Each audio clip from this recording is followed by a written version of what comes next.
അടുത്തത് സയ്യിദ് മസൂദ്.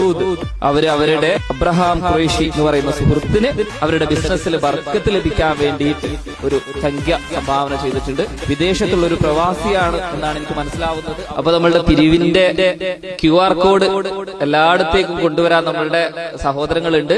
അപ്പൊ എല്ലാവരും അത് വളരെ ഗൗരവത്തോടെ തന്നെ പരിഗണിക്കണം. അപ്പൊ നമ്മളുടെ ഇന്ന് കമന്റുകളായിട്ട് അല്ലെങ്കിൽ നമുക്ക് ഗൂഗിൾ പേയിൽ വന്ന കുറെ ഉണ്ട്. അതില് സുൽഫത്ത് അവരുടെ മൂത്ത മോൾക്ക് എല്ലാ വിഷയത്തിലും A+ കിട്ടാൻ വേണ്ടി. സുഹൃത്തുക്കളെ, ഇന്ന് ഒരുപാട് ആളുകൾ അയച്ചു തന്നൊരു വീഡിയോ ആണിത്. എന്താണ് ഇതിന്റെ സത്യാവസ്ഥ?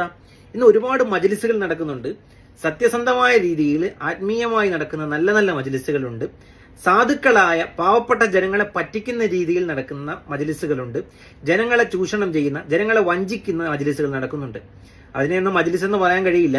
സത്യത്തിൽ ഈ ഒരു പ്രോഗ്രാം എന്താണ്? ഇത് തീർത്തും ഇസ്ലാമിനെ കളിയാക്കുന്ന രീതിയിൽ അല്ലെങ്കിലും ഇസ്ലാമിനെ അവഹേളിക്കുന്ന രീതിയിൽ ഒന്ന് രണ്ട് വ്യക്തികൾ ചെയ്യുന്ന ഒരു വീഡിയോയാണ്.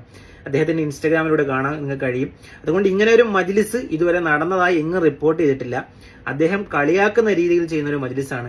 സത്യത്തിൽ ട്രോൾ ഏതാണ് അല്ലെങ്കിൽ സത്യാവസ്ഥ ഏതാണെന്ന് അങ്ങനെ തിരിച്ചറിയാൻ കഴിയാത്തത് കൊണ്ടാണ് പല ആളുകൾ ഇത് സത്യമാണെന്ന രീതിയിൽ ഷെയർ ചെയ്തുകൊണ്ടിരിക്കുന്നത്. അതുകൊണ്ട് മുഅ്മിനീങ്ങളോട് പറയാനുള്ളത്, ഇത് നിങ്ങൾ ആരും ഇത് ഷെയർ ചെയ്യാൻ പാടില്ല. കാരണം ഇങ്ങനെ ഒരു മജ്‌ലിസോ ഇങ്ങനെ ഒരു ദുആ വസിയത്തോ QR കോഡ് സ്കാൻ ചെയ്തുള്ള പൈസ ഇപ്പോ അങ്ങനെ ഒന്നും നടന്നിട്ടില്ല. പിന്നെ കളിയാക്കുന്ന രീതിയിൽ ചെയ്യുന്ന ഒരു ട്രോളാണ്. അതിനെ ഷെയർ ചെയ്ത് നമ്മൾ തന്നെ നമ്മുടെ മതത്തിനെ കളിയാക്കാതിരിക്കുക. അല്ലാഹു എല്ലാവർക്കും ഖൈർ പ്രദാനം ചെയ്യട്ടെ. അസ്സലാമു അലൈക്കും വറഹ്മത്തുള്ളാഹി.